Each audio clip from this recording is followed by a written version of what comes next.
नमस्कार सभी को, राधे राधे, जय श्री कृष्णा। फिर से हाजिर है साइकोलॉजी की एक और क्लास के साथ। और देखिए, आज की क्लास का हमारा पहला क्वेश्चन है कि बुद्धि के बहुकारक सिद्धांत के प्रतिपादक है। ऑप्शन में हमारे पास है मैकडूगल, टर्मन, थॉर्नडाइक या फिर बर्ट। बात किसकी हो रही है? बुद्धि के बहुकारक सिद्धांत की। इसको हम कह सकते हैं बहुतत्व सिद्धांत। बहुतत्व सिद्धांत भी हम इसको कह सकते हैं। इसका दूसरा नाम क्या है? बहुतत्व सिद्धांत। और ये किसने दिया था? तो दिया था ये किसने? थॉर्नडाइक ने दिया था। इन्होंने जो है बुद्धि को क्या माना है? इन्होंने बहुत सारे कारकों या फिर तत्वों से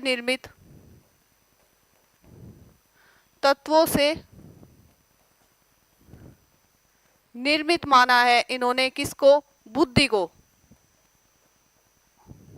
और बुद्धि की तुलना इन्होंने किससे की है?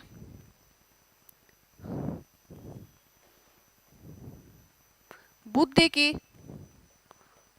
तुलना इन्होंने की है एक दीवार से। जैसे एक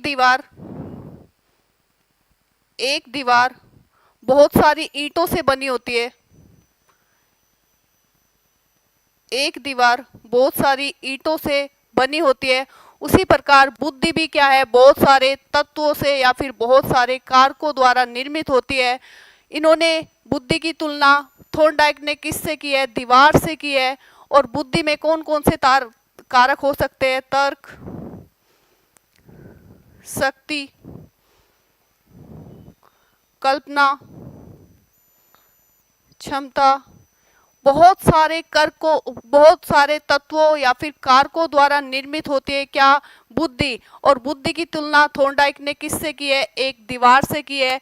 इन्होंने बुद्धि के 3 प्रकार बताए हैं। बुद्धि कितने प्रकार की बताई इन्होंने? 3 प्रकार की बुद्धि बताई है। 3 प्रकार इन्होंने बुद्धि के बताए हैं। कौन कौन से? पहली इन्होंने बताई है मूर्त बुद्धि। दूसरी इन्होंने जो है बताई है अमूर्त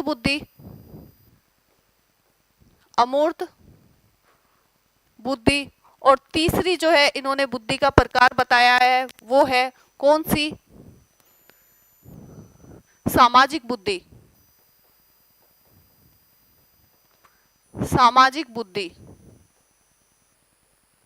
तो देखिए, थॉर्नडाइक ने 3 प्रकार की बुद्धि मानी है। कौन कौन सी? मूर्त बुद्धि, अमूर्त बुद्धि और सामाजिक बुद्धि। मूर्त बुद्धि को हम मशीनी बुद्धि भी कह सकते हैं, मशीनी बुद्धि भी बोल सकते हैं इसको हम। और ये किन में पाई जाती है? जिनमें हस्त कौशल होता है, जैसे कि कुम्हार में ये पाई जाती है। कारीगर में पाई जाती है, कारीगर जो होते हैं। मैकेनिक में ये पाई जाती है। कौन सी बुद्धि? मूर्त बुद्धि। इसको हम कह सकते हैं व्यवहारिक बुद्धि या फिर कह सकते हैं मशीनी बुद्धि। इसको हम कह सकते हैं कौन सी बुद्धि? व्यवहारिक बुद्धि भी कह सकते हैं, व्यवहारिक बुद्धि।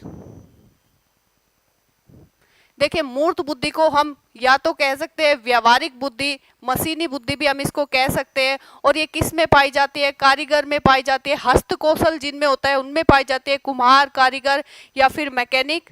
अमूर्त बुद्धि की बात करें तो इसको हम कह सकते हैं पुस्तकीय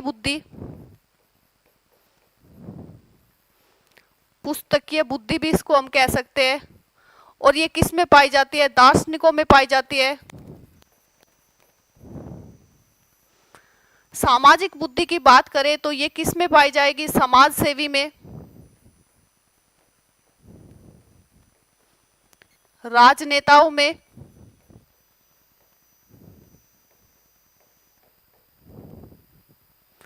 तो देखिए, थॉर्नडाइक ने कौन सा सिद्धांत दिया है? बहुकारक सिद्धांत। इसको हम कह सकते हैं बहुतत्व का सिद्धांत भी कह सकते हैं। ये क्या मानते हैं कि बहुत सारे कारकों और तत्वों से निर्मित होती है क्या? बुद्धि। बुद्धि के इन्होंने जो तुलना की है बुद्धि की, वो किससे की है? एक दीवार से की है। जिस प्रकार दीवार बहुत सारी ईंटों से निर्मित होती है, उसी प्रकार बुद्धि भी बहुत सारे कारकों द्वारा निर्मित होती है। 3 प्रकार इन्होंने बुद्धि के बताए हैं, मूर्त बुद्धि, अमूर्त बुद्धि और सामाजिक बुद्धि। जो मूर्त बुद्धि है उसका दूसरा नाम क्या है? व्यवहारिक बुद्धि। इसे ही हम कह सकते हैं मशीनी बुद्धि। ये किस में पाई जाएगी? कुम्हार में, कारीगर में, मैकेनिक में, यानी कि हस्त कौशल जिनके पास होगा उनमें ये मूर्त बुद्धि पाई जाएगी। अमूर्त बुद्धि को हम कह सकते हैं क्या? पुस्तकीय बुद्धि। और ये किन में पाई जाएगी? दार्शनिकों में ये पाई जाती है। तीसरा जो इनका प्रकार था सामाजिक बुद्धि, ये पाई जाती है किस में? समाज सेवी में या फिर राजनेताओं में। तो देखिए यहाँ पर पूछा था क्या बहुकारक सिद्धांत के प्रतिपादक है, तो ये रहेगा आंसर हमारा बी, थॉर्नडाइक। नेक्स्ट, बुद्धि का एकल घटक या एकल अवयव सिद्धांत दिया था। किस सिद्धांत की बात हो रही है? बुद्धि के एकल घटक या एकल अवयव सिद्धांत की।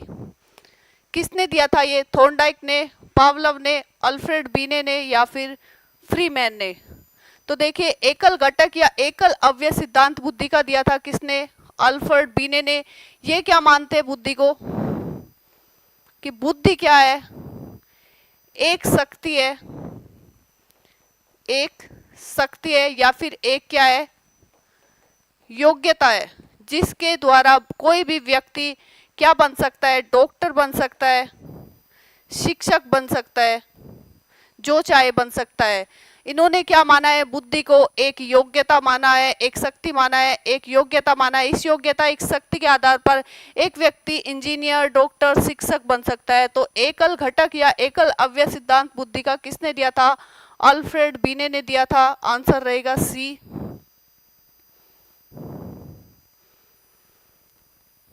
गार्डनर ने 7 अभियोग्यताओं का अधिमान निर्धारित किया है, इनमें से कौन सा नहीं है? तो देखिए हार्वर्ड गार्डनर ने क्या दिया था? बहुबुद्धि का सिद्धांत दिया था।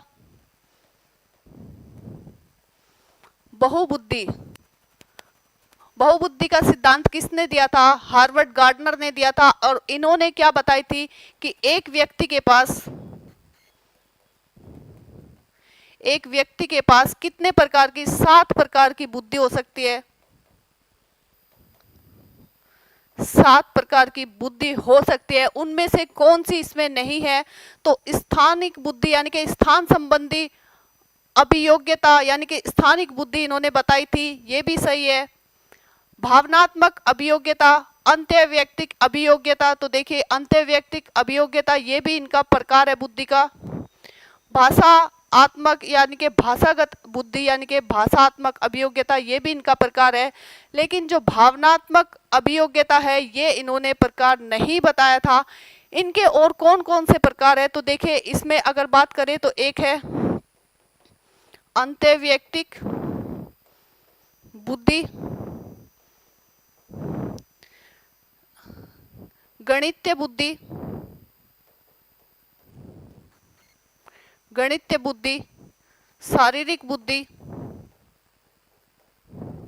शारीरिक बुद्धि और बात करें संगीतीय बुद्धि।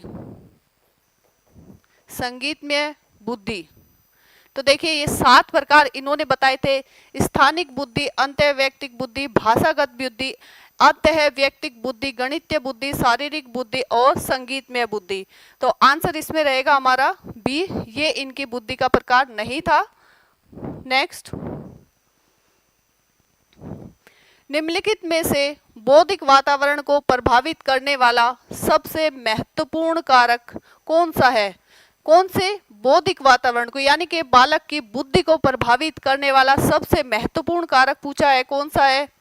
ऑप्शन में है विद्यालय का वातावरण, परिवार का वातावरण, पास पड़ोस का यानी कि आस पड़ोस का वातावरण, सांस्कृतिक वातावरण। तो देखिए बौद्धिक वातावरण को सभी जो है ये क्षेत्र प्रभावित करते हैं बालक की बुद्धि को। लेकिन अगर इनमें से हम एक सबसे अच्छा चुने तो वो रहेगा हमारा विद्यालय का वातावरण।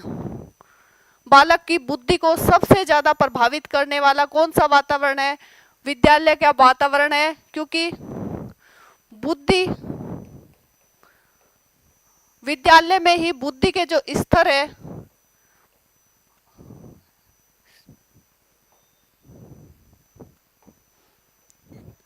बुद्धि के स्तर को क्या कर सकते हैं, बढ़ाया जा सकता है, बढ़ाया जा सकता है और नियंत्रित किया जा सकता है।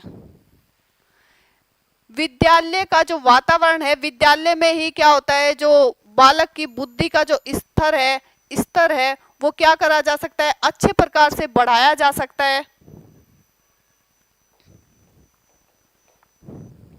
बुद्धि के स्तर को अच्छे प्रकार से बढ़ाया जा सकता है और नियंत्रित किया जा सकता है। किसके वातावरण में, विद्यालय के वातावरण में। तो आंसर हमारा रहेगा ए। बुद्धि के लिए कौन सा कथन सत्य नहीं है, यानी कि 3 कथन बुद्धि के विषय में सही है और एक सही नहीं है। बुद्धि सीखने की योग्यता है, बुद्धि समस्या हल करने की योग्यता है, बुद्धि परिश्रम करने की योग्यता है, या फिर बुद्धि नवीन परिस्थितियों के साथ अनुकूलन करने की योग्यता है। तो देखिए, बुद्धि जो है सीखने की योग्यता है, बिल्कुल सही। कोई बालक, कोई व्यक्ति किसी चीज को कितनी जल्दी, कितनी तीव्र गति से सीखता है या फिर मंद गति से सीखता है, तीव्र गति या कहे मंद गति से सीखता है,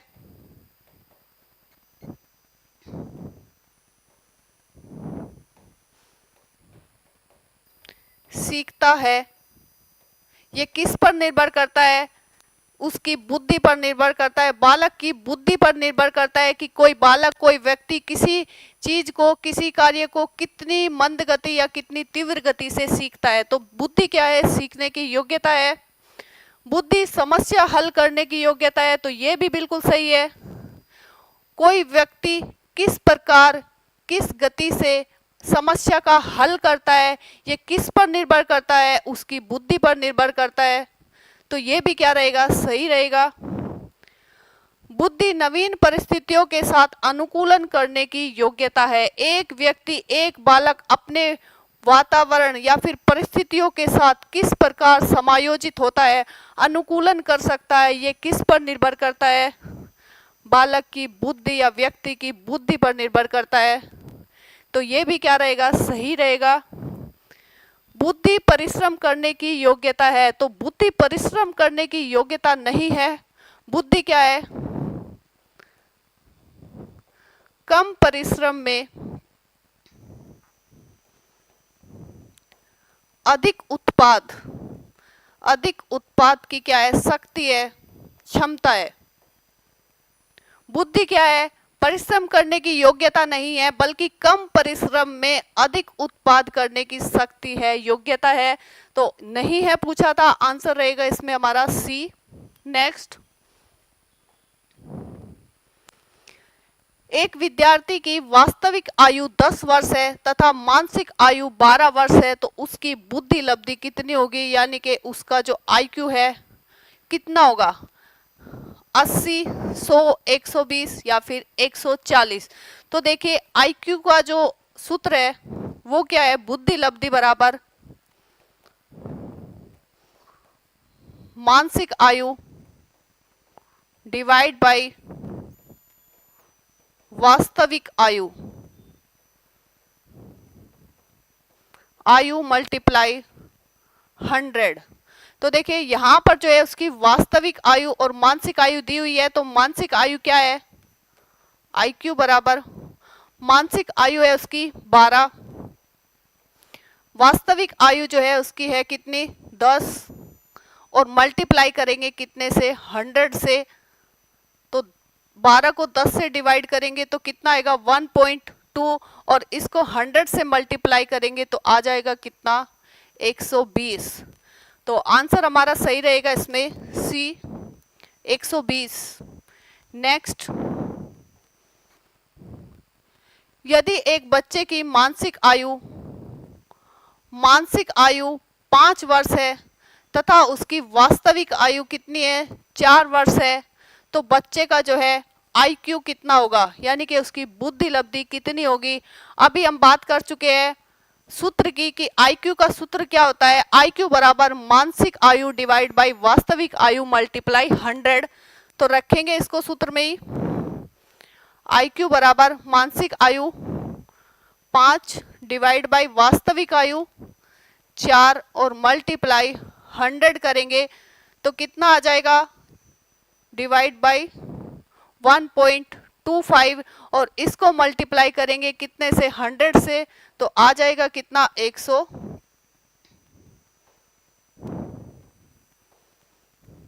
125। तो आंसर कितना रहेगा हमारा यहाँ पर 125। आईक्यू कितना होगा उस बालक का, 125। कैसी बुद्धि, कुसार्ग बुद्धि का बालक, कुसार्ग बुद्धि, कौन सी बुद्धि है बालक में, कुसार्ग बुद्धि का बालक है ये, तीव्र बुद्धि कुसार्ग बुद्धि का बालक है 125 आईक्यू वाला।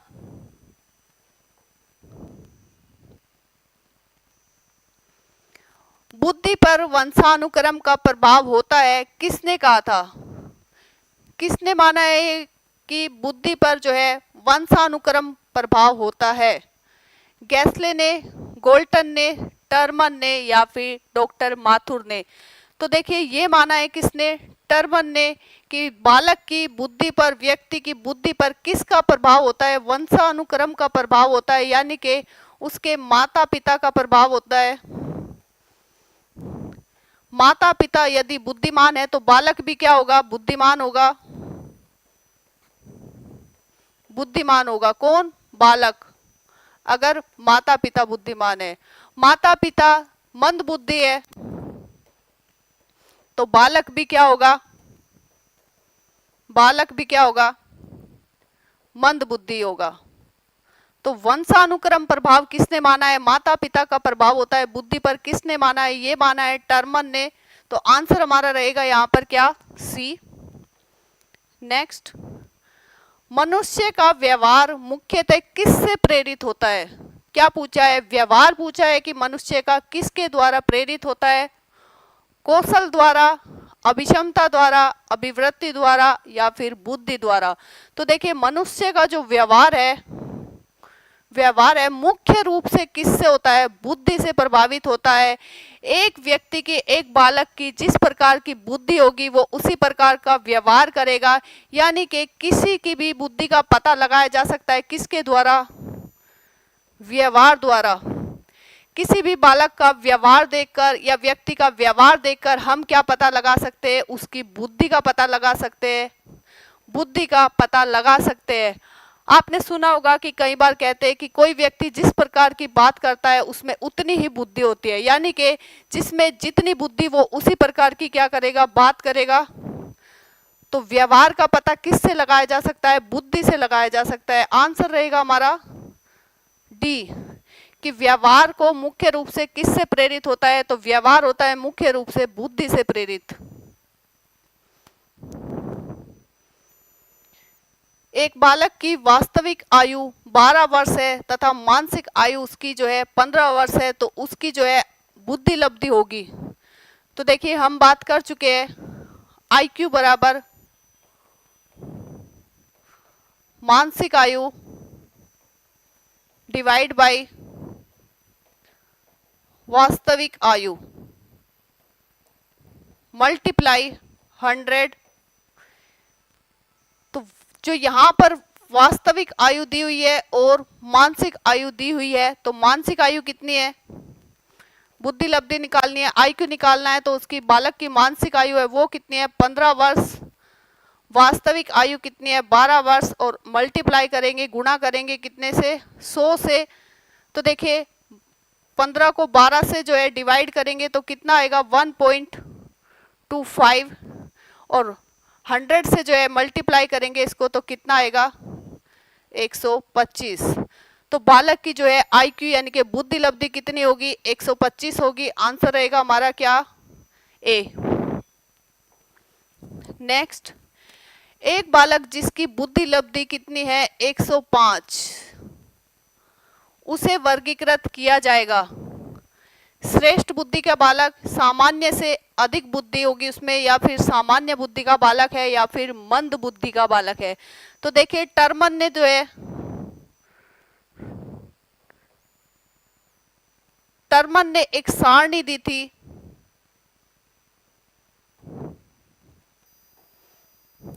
टर्मन ने जो है एक सारणी प्रस्तुत की थी जिसमें सभी जो है बालक को उसके आईक्यू लेवल के आधार पर डिवाइड किया था, बांटा था, और जिसमें 91 से लेकर 110 तक के जो बालक है उनको सामान्य की कैटेगरी में रखा था, सामान्य की श्रेणी में रखा था। यानी कि जिनका जो आईक्यू है, जो बुद्धि लब्धि है, वो 91 से लेकर 110 तक होगी, उनकी जो है किस श्रेणी में होगा, वो सामान्य बुद्धि की श्रेणी में होगा। तो आंसर हमारे रहेगा यहाँ पर सी। नेक्स्ट, निम्न में से कौन सा कथन बुद्धि के बारे में सत्य नहीं है? यानी कि 4 कथन दिए हुए हैं, 3 सत्य है और 1 सत्य नहीं है। यह एक व्यक्ति की मानसिक क्षमता है, यह सामंजस्य या फिर अनुकूलन स्थापित करने की में सहायक है, यह व्यवहार की गुणवत्ता से आंकी जा सकती है, यह स्थायी एवं अपरिवर्तनशील विशेषता है। तो बात किसकी हो रही है? बुद्धि की हो रही है। और बुद्धि क्या है? एक व्यक्ति की मानसिक क्षमता है, मानसिक योग्यता है, जिसके आधार पर जो है व्यक्ति व्यवहार करता है, किसी भी कार्य को कुशल तरीके से करता है। वो कौन सी योग्यता क्षमता है? बुद्धि है। तो ये भी सही रहेगा। बुद्धि जो है सामंजस्य या फिर अनुकूलन स्थापित करने में सहायक होती है। बिल्कुल, एक व्यक्ति जो है अपनी परिस्थितियों के अनुसार अपने आप को ढाल लेता है, समायोजन उसके साथ कर लेता है, अपने वातावरण के साथ, अपनी परिस्थितियों के अनुसार उनमें जो है क्या करता है? समायोजन करता है,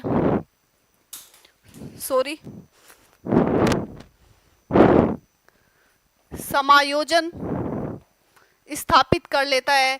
किसके द्वारा? बुद्धि के द्वारा। किसके साथ? वातावरण के साथ,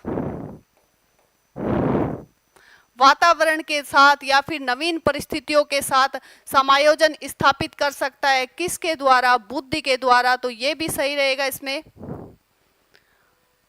यह व्यवहार की गुणवत्ता से आंकी जा सकती है, यानी कि जो बुद्धि है उसको हम व्यवहार द्वारा पता लगा सकते हैं। किसी भी व्यक्ति या बालक का व्यवहार देखकर ये पता लगा सकते हैं कि उसकी बुद्धि या आईक्यू कितना है, कैसा है, उसकी बुद्धि का हम पता लगा सकते हैं। किसके द्वारा? उसके व्यवहार के द्वारा। तो ये भी सही है। यह एक स्थायी और अपरिवर्तनशील विशेषता है। तो बुद्धि जो होती है स्थायी नहीं होती है। कैसी होती है? अस्थायी। और क्या होती है? अपरिवर्तनशील नहीं होती है, बल्कि क्या होती है? परिवर्तनशील होती है, परिवर्तनशील होती है। कौन? बुद्धि जो होती है अस्थायी होती है, अपरिवर्तनशील होती है, अलग अलग समय में अलग अलग व्यवहार करती है। कौन? बुद्धि। तो आंसर यहां पर हमारा रहेगा क्या? डी। नेक्स्ट, एक बालक की मानसिक आयु 12 वर्ष है और सारी, देखिए ये क्वेश्चन जो है रिपीट हो गया है तो इसको हम छोड़ देंगे, पहले कर चुके हैं इस क्वेश्चन को। बुद्धि लब्धि मापने के जन्मदाता कौन है? तो देखिए ये जो आईक्यू जो है, बुद्धि लब्धि जो है, किसने दिया था इसका सूत्र? स्टर्न ने, बीने ने, या फिर टर्मन ने, या फिर इनमें से कोई नहीं। तो देखिए ये जो बीने है, बीने ने क्या दिया था? प्रथम सफल परीक्षण किया था, प्रथम सफल परीक्षण किया था। किसका? बुद्धि का। कब? 1905 में। किसके साथ मिलकर? साइमन के साथ मिलकर। तो देखिए बीने ने तो क्या किया था कि बुद्धि का प्रथम सफल परीक्षण किया था 1905 में साइमन के साथ मिलकर, और इन्होंने क्या दिया था? मानसिक आयु का संप्रत्यय दिया था। मानसिक आयु का संप्रत्यय इन्होंने दिया था, मानसिक आयु का संप्रत्यय दिया था। स्टर्न ने क्या किया था? देखिए स्टर्न की हम बात करें तो इन्होंने जो है मानसिक आयु व वास्तविक आयु के अनुपात को अनुपात को बुद्धि लब्धि के उपयोग के लिए सुझाया था। किसके? मानसिक आयु व वास्तविक आयु के अनुपात को बुद्धि लब्धि के उपयोग के लिए सुझाव दिए थे इन्होंने, सुझाव इन्होंने दिए थे। टर्मन ने क्या किया?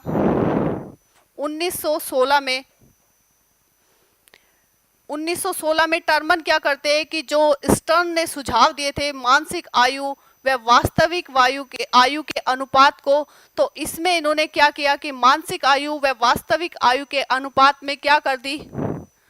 100 की गुणा का सुझाव दिया, 100 की मल्टीप्लाई करने का सुझाव इन्होंने दिया, और इसमें इन्होंने 100 लगाकर एक बुद्धि लब्धि का सूत्र दे दिया, विधि दे दी बुद्धि लब्धि निकालने की।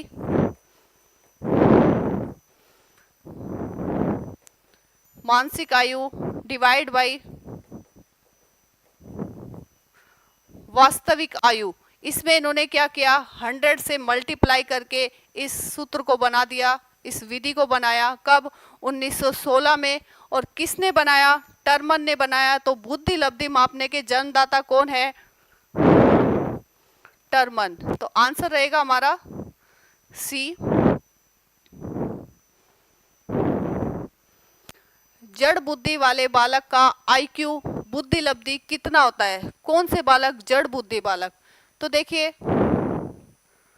टर्मन ने क्या दी थी? एक सारणी दी थी, बालकों की सारणी दी थी कि कोई बालक कुसार्ग बुद्धि है तो उसका आईक्यू कितना है, जड़ बुद्धि है तो उसका आईक्यू कितना होगा। तो जड़ बुद्धि का जो आईक्यू है वो कितना होता है? 71 से नीचे होता है। जिन भी बालकों का आईक्यू 71 से नीचे होता है, 71 से कम होता है, वो क्या होंगे? जड़ बुद्धि वाले बालक होंगे। तो आंसर रहेगा डी।